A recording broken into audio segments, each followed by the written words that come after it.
Yon mga idol, ayan, bumili tayo ng inumin ng tunay na lalaki mga idol. At ayan, ang aking mga kasama. Ang gaganda ng katawan nila, nahiya ako kaya medyo pinalit ko ang tiyan ko dyan mga idol. At ayan, ginabi na kami, actually nagbibidyoke kami niyang time na yan, ayan. At nag-uusap-usap kami kung kami tutuloy sa pagdudus-dos, kaya lang napasarap ang inuman. Kaya ayan, videoke ang nangyari sa amin mga idol.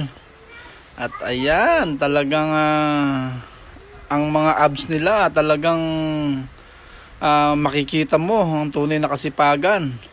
Ayan ang aking mga junaki, si Kulot. At ayan mga idol, hanggang dito na lang muna ang aking vlog at medyo may amats na mga idol.